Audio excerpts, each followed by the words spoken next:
നമസ്കാരം പ്രിയ സുഹൃത്തുക്കളെ. P V അൻവറിന്റെ അവസ്ഥ കേരളത്തിൽ മറ്റൊരു രാഷ്ട്രീയ നേതാവിന് ഒരു എം എൽ എക്ക് വന്നിട്ടുണ്ടോ എന്ന് എനിക്ക് സംശയമാണ്.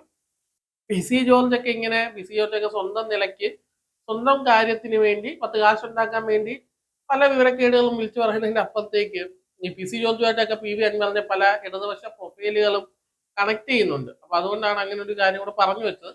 അപ്പൊ അയാളെയും പി വി അൻവറിനെ തമ്മിൽ താരതമ്യം ചെയ്യാനേ പറ്റത്തില്ല.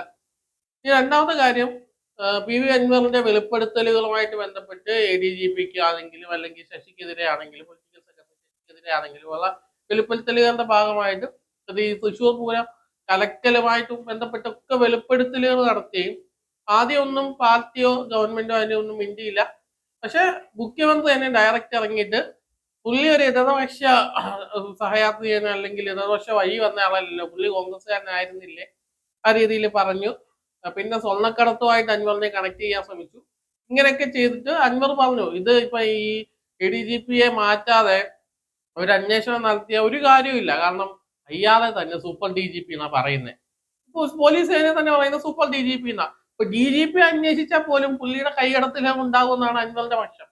ഇപ്പൊ ഞാൻ ഈ വീഡിയോ ചെയ്യുന്നതിന് മുമ്പ് റിപ്പോർട്ടറുടെ സുജയായുമായിട്ട് അൻവർ സംസാരിച്ചൊരു കാര്യമുണ്ട്. സുജയ പാർവതിയായിട്ട് അൻവർ സംസാരിച്ചൊരു കാര്യമുണ്ട്. അപ്പൊ ഇതൊരു പ്രഹസനമാണ്, ഒരു നാടകമാണ്, കേരളത്തിൽ എല്ലാവർക്കും അറിയാം.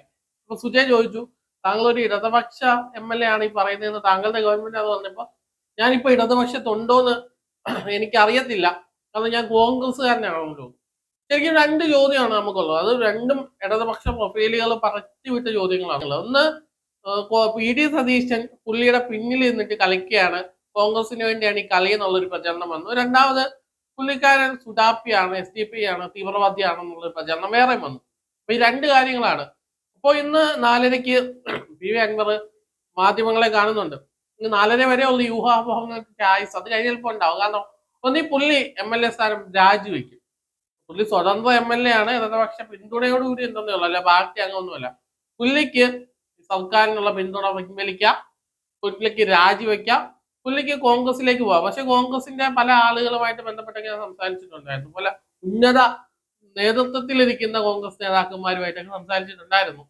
കെ പി സി സിയുടെ ചുമതലയുള്ളവരുമായിട്ടൊക്കെ സംസാരിച്ചപ്പോൾ അൻവർ വന്നാൽ എടുക്കുന്ന കാര്യം 2 വട്ടം ആലോചിക്കേണ്ടി വരുമെന്ന് പറഞ്ഞു. 2 വട്ടം ആലോചിക്കേണ്ടി വരുമെന്നാണ് പറഞ്ഞത്. പിന്നെ അത് ഇടതുപക്ഷം പറയുന്നത് സുഡാപ്പിയാണ്, എസ് ടി പിയിലേക്ക് പോകും.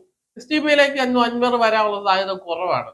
ഒന്നാമത് എസ് ടി പിയുടെ ആശയവും അൻവറിന്റെ വ്യക്തിത്വവും ഒക്കെ രണ്ട് ചേരിയിലിരിക്കുന്ന ഇതാണ്. അൻവർ ഇപ്പൊ നിലവില് ന്യൂനപക്ഷ രാഷ്ട്രീയവുമായി ബന്ധപ്പെട്ട് കുറെ കാര്യങ്ങളൊക്കെ ചെയ്യുന്നുണ്ടെങ്കിലും രണ്ടാണ്. അദ്ദേഹത്തിന്റെ ബിസിനസ്സും അതിൽ തന്നെ കുറെ അവ്യക്തതകളൊക്കെ നിൽക്കുമ്പോൾ അതിലേക്ക് വന്നാലുള്ള ഒരു സാധ്യത കുറവാണ്. പിന്നെ ഒരു സാധ്യത, പി സി ജോർജിനെ പണ്ട് എസ് ടി പി പിന്തുണച്ചിട്ടുണ്ടായിരുന്നു. അപ്പൊ അദ്ദേഹം എല്ലാവരെയും വെല്ലുവിളിച്ചിരുന്ന സമയത്ത്, അദ്ദേഹം ഒരു മതേതരത്വ മുഖമായിട്ടിരുന്ന സമയത്ത്, അതുപോലെ ചിലപ്പോൾ അൻവറിനെ പിന്നീട് പിന്തുണയ്ക്കാനുള്ള സാധ്യത മാത്രമേ ഞാനും കാണുന്നുള്ളൂ. അല്ലാതെ ഇതിലേക്ക് വരില്ല. ചിലപ്പോൾ കോൺഗ്രസിലേക്ക് പോവായിരിക്കും, അല്ലെങ്കിൽ ഇപ്പൊ സ്വന്തമായിട്ട് ഒരു പാർട്ടി ഒക്കെ ഉണ്ടാക്കി കുറച്ച് ആളുകളുമായിട്ട് ഒരു ഘടകകക്ഷിയായിട്ട് അങ്ങ് ഇരിക്കാം. ഇതിലേതെങ്കിലും ഒക്കെ ആയിരിക്കും സംഭവിക്കാൻ പോകുന്നത്. എന്തായാലും വലിയൊരു തിരിച്ചടി ആണ് അൻവറിന് കിട്ടിയിരിക്കുന്നത്.